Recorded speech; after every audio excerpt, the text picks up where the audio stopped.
Support for Afghan Fatemiyoun Division, 2012-present. In the murky battlefields of Syria, where sectarian violence and geopolitical rivalries have fueled one of the deadliest conflicts of the 21st century, Iran's Islamic Revolutionary Guard Corps, IRGC, orchestrated a covert and calculated strategy that relied on an army of Shia fighters from Afghanistan. Known as the Fatemiyoun Division, this formidable paramilitary force was built, trained, and financed by the IRGC to serve as a critical instrument of Iranian influence in Syria's civil war. For the IRGC, the Fatemiyoun Division was not just a fighting force. It was a tool of asymmetric warfare, a symbol of Iran's ideological commitment to Shia expansion, and a means of projecting power across the region. The origins of the Fatemiyoun Division can be traced back to 2012, when the Syrian conflict escalated into a full-scale civil war. As Bashar al-Assad's regime faced mounting pressure from Western-backed rebel forces and jihadist groups, Iran saw the survival of the Assad regime as a strategic imperative. Syria was a vital linchpin in Iran's regional axis of resistance, providing Tehran with a land corridor to Lebanon and Hezbollah, as well as a buffer against Israeli and Western influence. To preserve Assad's grip on power, the IRGC needed boots on the ground, and it turned to an unlikely source of manpower: Afghanistan's Shia minority. The Fatemiyoun Division was born out of Iran's long-standing ties with Afghanistan's Shia Hazara community. The Hazaras, who had suffered persecution and marginalization in Afghanistan for generations, were a natural pool of recruits for Iran's proxy operations. Many Afghan Hazaras had sought refuge in Iran over the years, fleeing violence and discrimination in their homeland. For the IRGC, these disenfranchised communities presented an opportunity to cultivate a loyal and ideologically committed force that could be deployed to advance Iran's interests in Syria. Recruitment for the Fatemiyoun Division began in earnest in 2012, with IRGC operatives approaching Afghan refugees living in Iran and offering them financial incentives, promises of Iranian residency, and ideological indoctrination. Many of the recruits were vulnerable young men, struggling to survive in Iran's impoverished refugee camps, where economic hardship and social marginalization left them with few alternatives. The IRGC's recruitment pitch was compelling: fight for the defense of Shia holy sites in Syria, protect the revered Sayyida Zainab shrine near Damascus, and in return, secure a better future for their families. But the IRGC's appeal went beyond material incentives. The Fatemiyoun Division was built on a foundation of religious zeal and sectarian ideology. Recruits were indoctrinated with the belief that they were defending Shia Islam against the existential threat posed by Sunni jihadists, including ISIS and al-Qaeda affiliates. The IRGC framed the Syrian conflict as a battle for the survival of Shia Islam, portraying the Fatemiyoun fighters as the vanguard of a holy struggle to protect Shia communities and sacred sites from annihilation. The IRGC's training program for the Fatemiyoun Division was rigorous and brutal. Recruits were transported to training camps in Iran, where they underwent weeks of intense military instruction under the supervision of IRGC Quds Force operatives.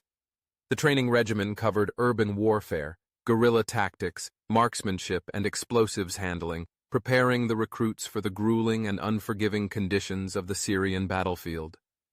IRGC commanders instilled a sense of loyalty and ideological commitment in the fighters, ensuring that the Fatemiyoun Division would serve as a reliable and disciplined force.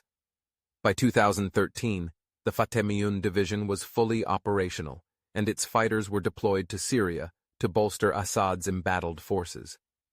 The IRGC embedded Fatemiyoun units alongside Syrian government troops and Hezbollah fighters, using them as shock troops in some of the most intense and strategically important battles of the war.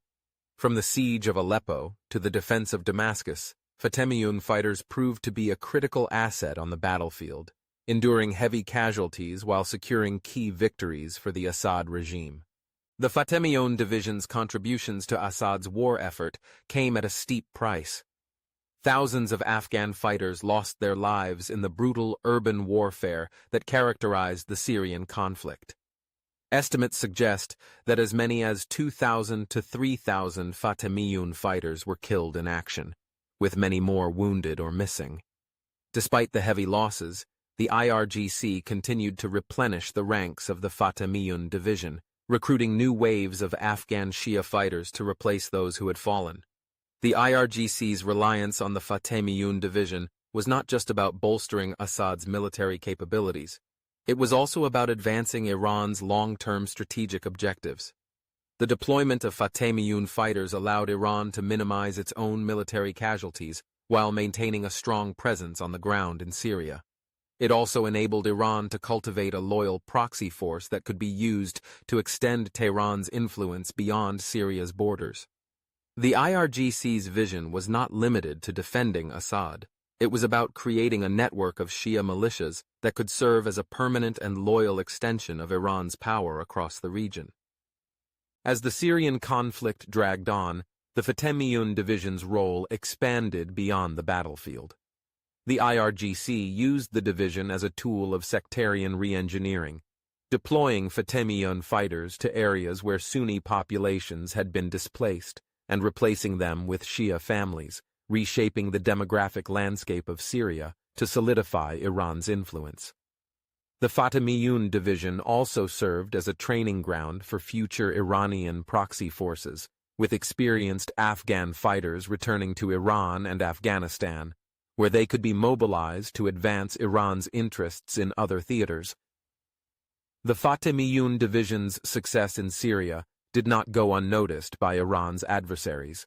The United States, Saudi Arabia, and Israel all viewed the rise of the Fatemiyoun division as a dangerous expansion of Iran's proxy network and a direct threat to regional stability. U.S. officials accused Iran of exploiting vulnerable Afghan refugees to serve as cannon fodder in Syria, while Saudi Arabia and Israel warned that the presence of battle-hardened Shia militias in Syria posed a long-term security threat to the region. Despite international condemnation, the IRGC showed no signs of scaling back its support for the Fatemiyoun division. Instead, Iran doubled down on its investment in proxy warfare, recognizing that its ability to project power through loyal militias like the Fatemiyoun division gave Tehran a strategic advantage over its adversaries. The Fatemiyoun division became an integral part of Iran's broader strategy of forward defense, which aimed to fight its enemies on distant battlefields rather than allowing conflicts to spill over into Iranian territory. By 2017, as the tide of the Syrian war turned decisively in Assad's favor, the Fatemiyoun division had cemented its place as one of Iran's most reliable and effective proxy forces. Its fighters had proven their loyalty and effectiveness on the battlefield, and the IRGC had succeeded in building a force that could be deployed beyond Syria to advance Iranian interests wherever needed. For the IRGC, the Fatemiyoun division was not just a temporary wartime asset. It was a permanent extension of Iran's influence that could be activated to serve Tehran's strategic goals across the Middle East and beyond. As the Syrian conflict entered a new phase of reconstruction and consolidation, the IRGC's long-term vision for the Fatemiyoun division became clear.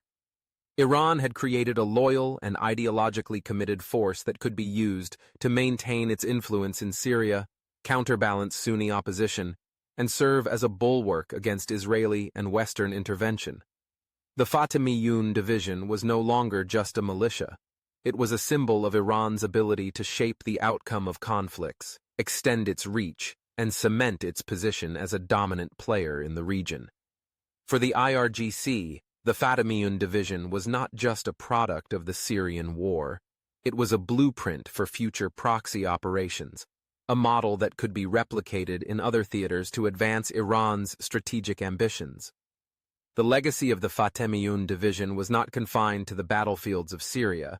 It was a testament to Iran's mastery of asymmetric warfare and its ability to harness sectarian loyalty to build a transnational army capable of reshaping the geopolitical landscape of the Middle East.